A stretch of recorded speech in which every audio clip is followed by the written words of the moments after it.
Hi friends, welcome to Relaxed Recipes. Brownies செஞ்சு sale பண்ணணும்னு நினைக்கிறவங்களுக்கு சரி, brownies ரொம்ப பிடிக்கும் வீட்லயே செய்யணும் அப்படின்னு ஆசைப்படுறவங்களுக்கு இந்த வீடியோ ரொம்ப யூஸ்ஃபுல்லாக இருக்குங்க. brownies செய்யல பார்த்தீங்கன்னா வழக்கமாக பிக் பீஸா பெரிய பெரிய பீஸா கட் பண்ணையில நல்ல கிரிங்கிள் டாப் கிடைக்கும் உங்களுக்கு. அதே brownie பைட்ஸ் மாதிரி செஞ்சாலோ சின்ன சின்ன பீஸா நீங்கள் கட் பண்ணாலோ அந்த கிரிங்கிள் டாப் வந்து கிடைக்காது.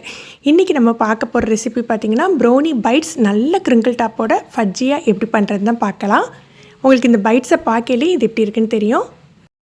முதல்ல ட்ரை இன்க்ரீடியன்ஸ் எல்லாம் தனித்தனியாக ரெடி பண்ணி வச்சுக்கலாம். நான் இன்றைக்கி எடுத்துருக்க ட்ரே பார்த்தீங்கன்னா 10x6 இன்ச்சு.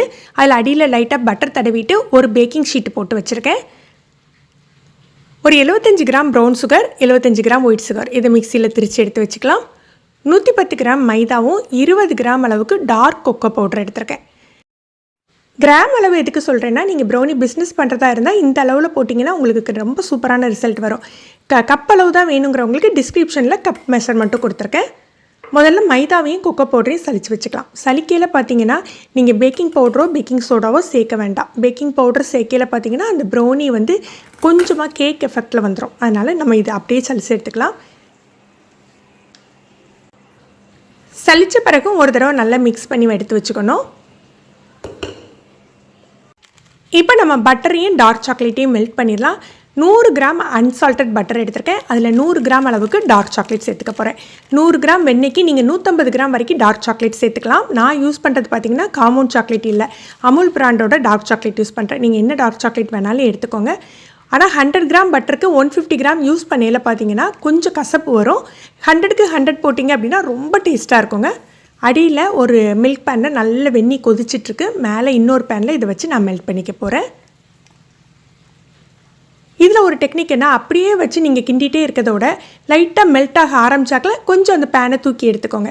எடுத்துகிட்டு ஒரு மிக்ஸ் கொடுத்துட்டு திருப்பி வெந்நீரில் வச்சுக்கோங்க. இப்படி வைக்கையில் வந்து உங்களுக்கு ரொம்ப சூடும் ஏறாது, அந்த பட்டர் வந்து ரொம்ப சூடும் ஏறாது, நல்ல சாஃப்டாக மெல்ட் ஆகி வரும்.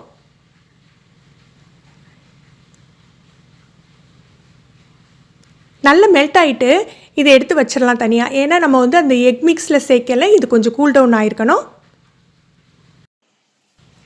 2 முட்டை எடுத்துருக்கேன். அதில் 1 டீஸ்பூன் அளவுக்கு வெனிலா எசன்ஸ் சேர்த்துக்கலாம். நம்ம திரிச்சு வச்சுருக்கோம் பாருங்கள் சுகர், அதை இதில் சேர்த்துட்டு பீட் பண்ணிக்கணும். எந்த அளவுக்கு பீட் பண்ணுறோமோ அந்த அளவுக்கு உங்களுக்கு கிரிங்கிள் டாப் கிடைக்கும். கொஞ்சம் வாட்டரியாக இருக்க பாருங்கள். இது வந்து கொஞ்சம் கலர் வந்து கொஞ்சம் லைட் கலர் ஆகி கொஞ்சம் திக்காகணும். நீங்கள் ஹேண்ட் விஸ்க் வச்சு பண்ணினாலுமே ஒரு 10 நிமிஷமாவது பீட் பண்ணிக்கோங்க. இந்த மாதிரி வரணும். எக்கை பீட் பண்ண பிறகு ஓடிஜி ஆன் பண்ணிக்கலாம். ஒரு 10 நிமிஷம் 180 டிகிரியில் ப்ரீ ஹீட் பண்ணிக்கலாம். இப்போ நம்ம மெல்ட் பண்ணி வச்சுருக்கோம் இல்லையா சாக்லேட், அது இதோட சேர்த்துக்கணும். அது கரெக்டான அளவுக்கு சூடு குறைஞ்சிருக்கும். இப்போ நம்ம எக் மிக்ஸில் மிக்ஸ் பண்ணிக்கலாம். நம்ம முதலையே ஓவனை ப்ரீ ஹீட் பண்ணக்கூடாது. இந்த ஸ்டேஜில் பண்ணுனா கரெக்டாக இருக்கும் டைமிங். ஆனால் நம்ம டார்க் சாக்லேட் மெல்ட் பண்ணி வச்சுருக்கோம் பாருங்கள், அதை மிக்ஸ் பண்ண ஆரம்பிச்சாக்கல ஃபாஸ்ட்டாக எல்லா வேலையும் பண்ணிடணும். ஏன்னா இது சீக்கிரமாக இந்த பேட்டர் கொஞ்சம் கட்டி ஆகிடும். இப்போ நம்ம மிக்ஸ் பண்ணி வச்சுருக்க மைதா டார்க் கொக்கோ பவுடர் இந்த மிக்ஸை வந்து இதோட சேர்த்துக்கலாம். கொஞ்சம் கொஞ்சமாக சேர்த்து நல்லா மிக்ஸ் பண்ணி விட்டுறணும். நல்லா அடிச்செல்லாம் கலக்கக்கூடாது, நல்லா சாஃப்டாகவே மிக்ஸ் பண்ணிக்கோங்க.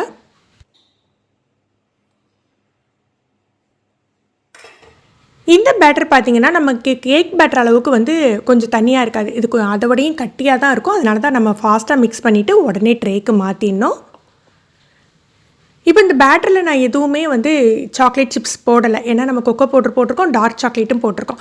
அதனால் இதில் போட வேண்டியதில்லை, இது ஏற்கனவே நல்ல சாக்லேட்டியாக இருக்கும். நார்மலாக கேக் பேட்டருக்கு வந்து நம்ம டேப் பண்ணி விடுவோம் பாருங்கள், அந்த மாதிரி பண்ணாமல் ஒரு ஸ்கீவரோ அல்லது வந்து ஒரு டூத் பிக் மாதிரி எடுத்துகிட்டு நெருக்கமாக இந்த கோடு போடுங்க. இப்படி போடையில் பார்த்தீங்கன்னா நல்ல ஏர் பபிள்ஸ் கரெக்டாக செட் ஆகிட்டு நமக்கு சூப்பராக ப்ரௌனிஸ் கிடைக்கும்.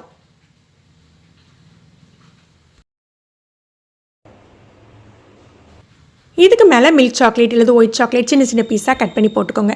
முதல்ல சாக்லேட் பீஸெல்லாம் கட் பண்ணி வச்சுக்கோங்க. நான் வீடியோவில் காட்டுறதுக்காக இந்த மாதிரி காட்டுறேன். உங்களுக்கு எந்த அளவு சாக்லேட்டியாக இருக்கணுமோ அந்தளவுக்கு போட்டுக்கோங்க. இப்போ சேல் பண்ணுறவங்க வந்து நிறைய பேர் வந்து எக்ஸ்ட்ரா சாக்லேட் வேணும் அப்படின்னு கேட்குறவங்க நீங்கள் நிறைய போட்டுக்கலாம். நான் யூஸ் பண்ணுறது நார்மலாக வந்து டெய்ரி மில்க்கு, அமுல் பிராண்ட் இது 2 தான் போட்டுறேன். காமௌண்ட் சாக்லேட் நான் யூஸ் பண்ணல. மெல்ட் ஆகி இருக்கணும் அப்படின்னா அதுக்கு உங்களுக்கு தனி சாக்லேட் இருக்குது. நார்மலாக வந்து சாக்லேட்டியாக இருக்கணும்னா அதுக்கு நம்ம மில்க் சாக்லேட் யூஸ் பண்ணாலே போதும். லைட்டாக ப்ரெஸ் பண்ணி விட்டுட்டு நம்ம ஓவனில் வச்சிடலாம். ப்ரீஹீட் பண்ண ஓடிஜியில் மிட் ட்ராக்கில் வச்சுக்கோங்க.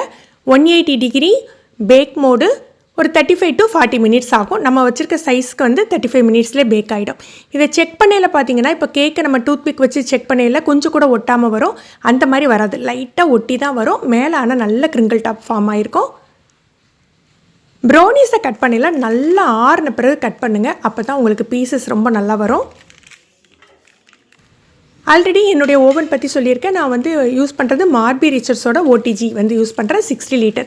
இதில் பற்றின வீடியோவும் போட்டிருக்கேன். இப்போ நிறைய பேர் கேட்குறது என்னென்னா அதில் உள்ள மோட்ஸ் பற்றி சொல்லுங்கன்ட்டு, அது உங்களுக்கு தனி வீடியோவாகவே போடுறேன். ஓடிஜி பற்றி தெரிஞ்சுக்கணுன்னா அதோட லிங்கை கீழே டிஸ்கிரிப்ஷனில் கொடுக்குறேன். பாருங்கள் எந்த மாதிரி உள்ள ஃபஜ்ஜியாக மேலே கிரிங்கிள் டாப்போடு இருக்குது. இது வந்து நீங்கள் சின்ன சின்ன பீஸாக கட் பண்ணையிலையும் ப்ரௌனி பைட்ஸாக பண்ணையில் கூட ரொம்ப டேஸ்ட்டாக இருக்கும். நீங்கள் இந்த அளவுகளோட ப்ரௌனிஸ் ட்ரை பண்ணி பாருங்கள். பிகினராக இருந்தால் கூட ரிசல்ட் பக்காவாக வருங்க. உங்களுக்கு இந்த ரெசிபியை பற்றியோ இல்லை ஓடிஜி பற்றி, என்னோடய ஓடிஜி பற்றி ஏதாவது டவுட் இருந்தால் கீழே கமெண்ட் பண்ணுங்கள். எனக்கு தெரிஞ்சதை உங்களோட ஷேர் பண்ணிக்கிறேன். இந்த வீடியோ உங்களுக்கு பிடிச்சிருந்ததுன்னா மறக்காமல் லைக் பண்ணி ஷேர் பண்ணுங்கள். நம்ம சேனலை இது வரைக்கும் சப்ஸ்கிரைப் பண்ணாதவங்க கீழே தெரியுற சப்ஸ்கிரைப் பட்டனை ப்ரெஸ் பண்ணி பக்கத்தில் இருக்க பெல் பட்டனில் ஆல்ங்கிற ஆப்ஷன் செலக்ட் பண்ணி வச்சுக்கோங்க. நம்ம சேனலில் வீடியோக்கள் போட்ட உடனே நோட்டிஃபிகேஷன் கிடைக்கும். தேங்க்யூ.